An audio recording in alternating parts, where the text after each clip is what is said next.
When it comes to first aid and safety giveaways that leave a lasting impression, there's one name you can trust: Safety Made. Looking for fast turnaround? Safety Made offers deep inventory and quick production times to keep your project on schedule. Want something truly memorable? Customize any of our first aid kits to create a unique gift that showcases your brand. Need it fast?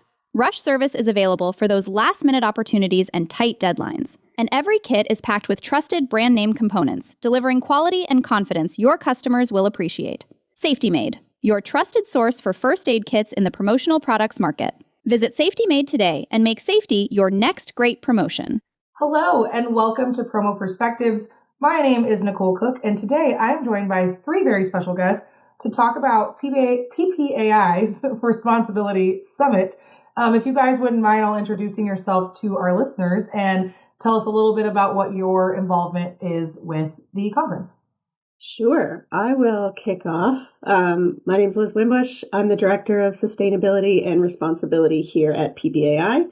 So I lead our sustainability, responsible sourcing, product responsibility, and regulatory update kind of education for our members.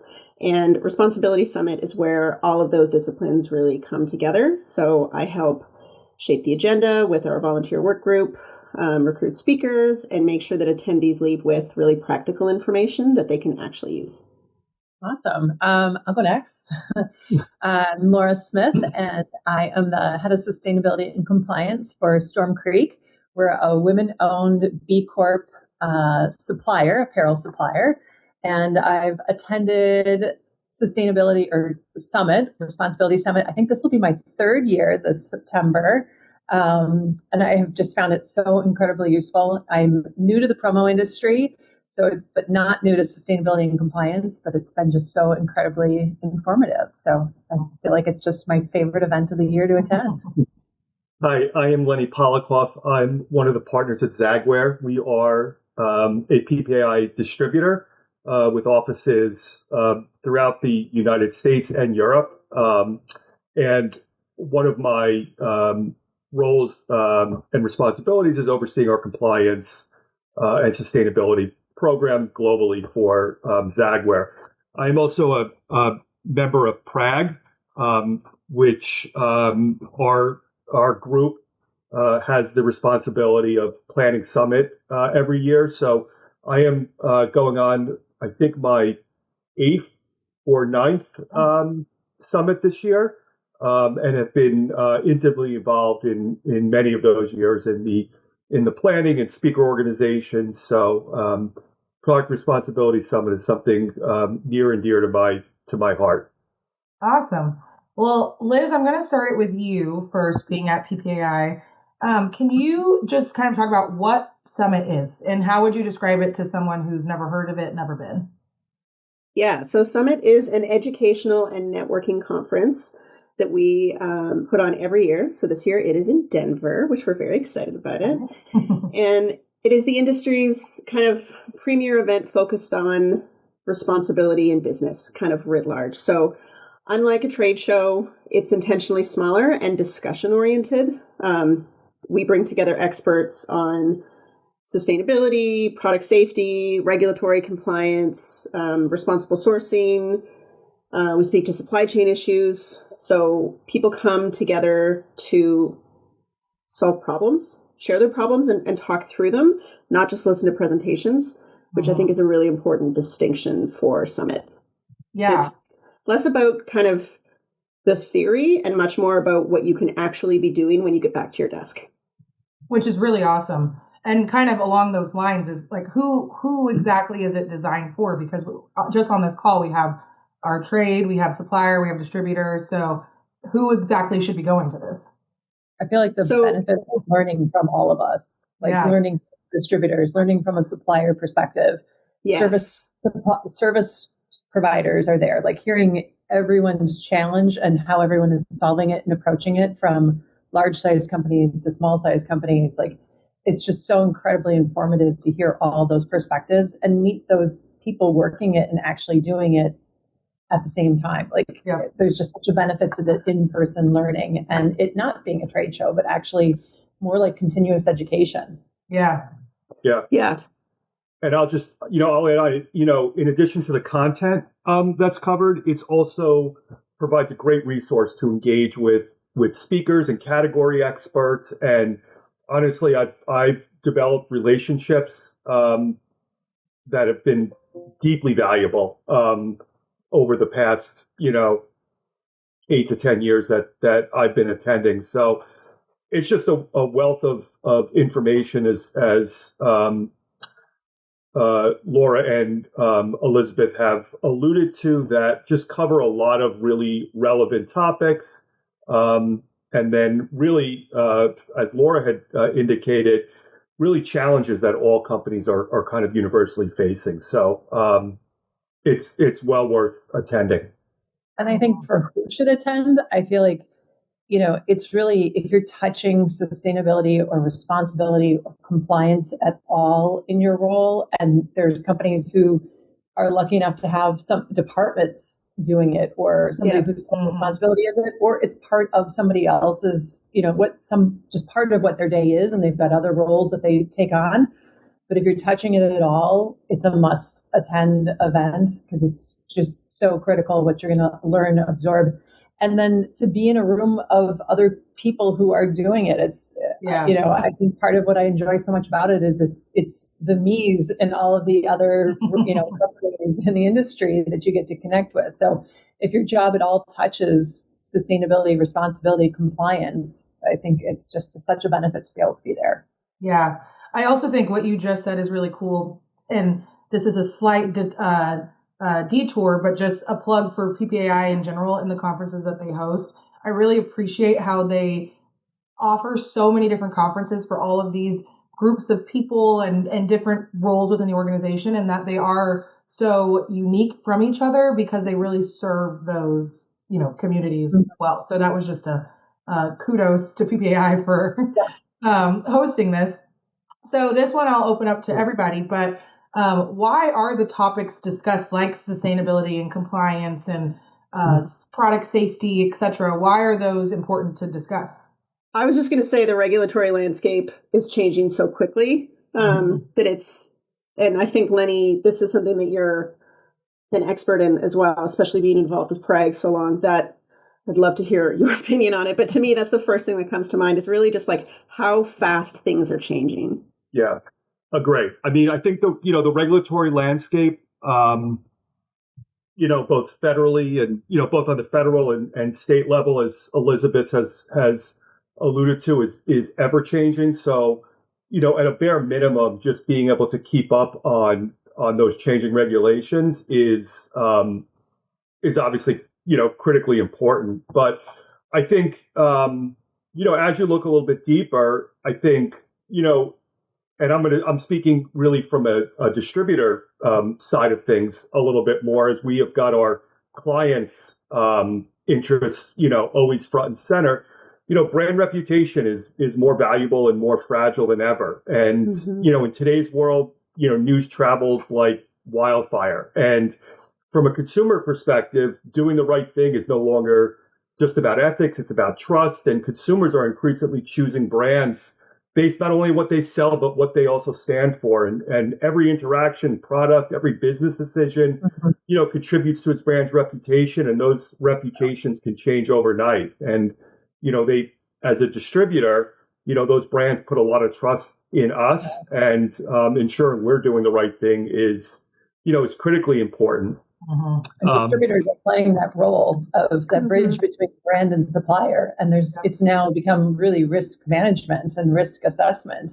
And there's a huge role in that. And then sitting on the supplier side, being aware of what's changing and being aware of what you need to know, of what you're reporting on and what you're working on. And it's really, from a supplier perspective and a sustainability perspective, it's gone from being a nice to have to a must have. And, what was once considered, maybe a vitamin, it's become a painkiller. You have to have this, and you have to be doing this. And you have to have that transparency in your supply chain. You have to have these things. You have to know what's coming. You have to be able to share it. And you have to be able to provide it to that distributor so that they can share it with their end user and be compliant and be able to share it, because news travels so fast. You don't want to have the problem happen. And this is where you're going to get the information and you're going to find out, what you be able to do to future proof. And that's why it's so important to attend these things. Mm-hmm. Exactly. That business resiliency piece too. I think you both spoke to that really well, that it's not just like doing the right thing anymore. It's really about proactive business resilience. And that, we see time and time again that companies that are preparing early spend less time and money reacting later, especially in a world when news travels so fast, like Lenny said. Yeah. Right. And, and I'll say one more thing. Like, authenticity matters. Brands that overpromise or engage in greenwashing, they lose credibility. They lose credibility quickly. And it's not just brands, consumers. Employees are consumers too. So strong corporate values, helping attract, retain, top talent. So it matters. It matters across the board. It's a really critical part of a brand's business proposition. That's kind of, you guys are kind of speaking to it already, but would you say what you're discussing now, like news traveling fast, the regulatory changes, all that stuff, like, are those the biggest challenges that you're seeing? Is there anything else that you feel like are challenges in this area that companies are trying to navigate today? Yeah, I think it covers a lot of that, like keeping up with the constantly shifting regulatory landscape, not just, yes, primarily federal and state level here in the US, but around the world, and how that impacts consumers and buyers and the decisions that they're making. Laura, you spoke to supply chain transparency. How we manage that data as an industry without just overwhelming everybody is definitely a challenge. And the greenwashing, like you said, Lenny, like separating the really meaningful actions from the noise and knowing where to focus. Like, we have limited resources and teams.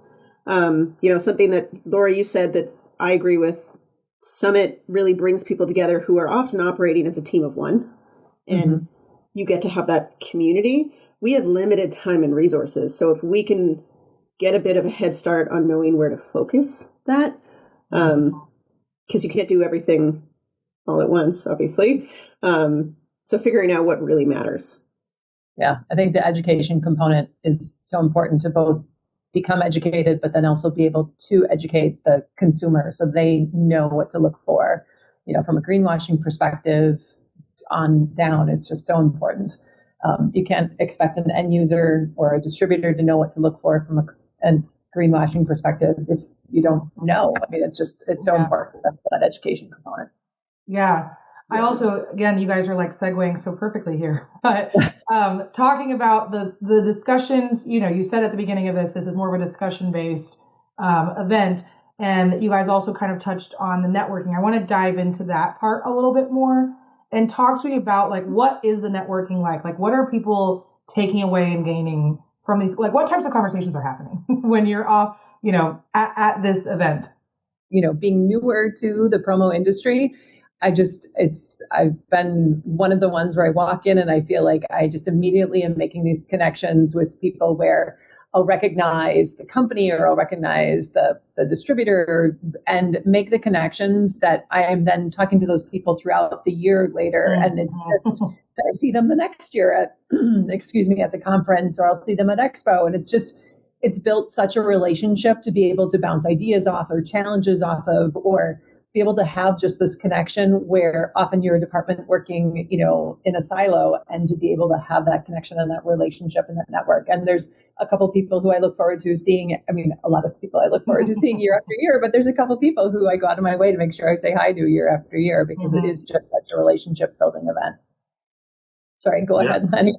Yeah, no, I agree 1,000%. I think, to me, the networking and the people you meet, the category experts, the industry experts, speakers and people that you wouldn't normally engage with on a daily basis within this industry, because we do bring in quite a number of speakers, and Elizabeth may have, those more exacting numbers, but that are not, directly tied to our industry. From a regulatory standpoint, a legal standpoint, we've had, the chair people of the CPSC, we've had people from the FDA. So, you're ability and access to meet those people and then continually, be able to engage with them after Summit is critically important. And then within the industry, getting to know, people for us on the supplier side of things, when we have an issue or we have a client request that, requires information that may be out of the norm or out of, standard information that a supplier may provide, especially on factory audit sides and, things like that, having those relationships and being able to pick up the phone and, have a conversation with somebody who you've spent time with is critically important. So the information, the sessions, the speakers, that, we all enjoy during Summit is half of it, but the networking opportunity, the relationships, I think is of equal value for sure. And the thought that goes into the speakers and the topics. I have the opportunity to sit on the Sustainable Action Group with Liz, and the thought and time that goes into building out what we recommend as being the content and the speakers for the potential sessions. There's so much thought involved in deciding what we're going to talk about or recommend to talk about that goes into it. So it's really, really thought about from a lot of different perspectives on what is the most critical things to talk about and bring to the table so that we're using everyone's time the most effective way possible. Mm-hmm. I would just add, I think it's really, I don't know if it's entirely unique, but it's fairly unique from my perspective to see this year after year. We're bringing a lot of competitors together, whether it's supplier competitors or distributor competitors, and these people sit across from each other at the table and discuss shared challenges in a way that is very collaborative and very future oriented. Like it's everyone collectively working to better the industry, and that I don't see a lot. So I think those conversations, it's just important to highlight that piece of it. And it's really, it always leaves me inspired that we're addressing this together. Nobody feels alone in it. Yeah, I love that. That is, I think that is very special and unique to this industry in general, just being so, it's such a relationship focused industry. So that I think that that's amazing. Is there anything that, not to give anything away for free, but is there any topic or session or anything like that you're especially excited to discuss this year? Yes, I think, we always have regulatory updates. That's an important piece. We're going to have more of them this year because of just how the landscape has been providing us with a lot more content for that. A lot of guidance around, we're talking a lot about packaging EPR. That is something that has been really important to focus on. And I think now that we're a year into that, kind of some best practices and learnings that we could share insights on. There's a lot we're talking around. Shockingly, I think it's almost illegal to have a conference this year without talking about AI. Knew it. AI. But from the perspective of responsible AI use. So what are the ethical and environmental considerations that go into it? What are some AI tools that are being used in sustainability and compliance tech stacks to really help leverage that tool appropriately? Circularity is a big topic that comes up again and again in the sustainability piece. And then, not shockingly, PFAS. PFAS and CPSA labeling, a lot of the really important product safety pieces that have been the foundation for this event, just building off continually. Yeah, I agree. I mean, I'm always interested to hear how others are navigating, the challenging regulatory environment. Obviously, as Liz mentioned, PFAS, extended producer responsibility, even Prop 65. And then for us, as we operate globally, we're starting to incorporate more sessions that relate to the global landscape, which is also particularly interesting, interested for me, to me. So, those are the sessions that I'm always, laser focused on paying attention and taking a lot of good notes. Same thing. We're definitely looking at the global responsibility piece, and with a supply chain that we are looking at the transparency piece of it and the reporting piece of it and PFAS and being an apparel brand, it's textile EPR is a big one for us and all of that evolving. So I can't wait for September and be able to dive right into it. That's awesome. Well, Liz, I started with you. I'm going to close with you to say if somebody is considering attending, how do they do so? I think first go to our website, ppai.org. We have a page for our events where you can click on Responsibility Summit. There's a button to register, but all the details are there. And as the agenda is firmed up, we post details there with speakers and the different sessions you can expect to join. And I would just encourage people, if they have any questions or they're not sure about the value or if they're the right person to attend, reach out. I think it's something that I'm really passionate about, and I'm happy to speak to any PPAI member about and make sure that they feel like they're making an informed decision. It's not about checking a sustainability or a product safety box. It's really about helping your business stay informed and reduce risk, like we've talked about, and really build those stronger relationships that our industry is really built on. Yeah. Well, thank you so much, all three of you. This was a lot of fun. I enjoy every single time that I get to do one of these podcasts. So, and learn more about these conferences. So thank you, all three of you, for joining us today. And to our listeners, we will see you back on our next installment of Promo Perspectives. Thanks so much. Thank you. Thanks, everyone.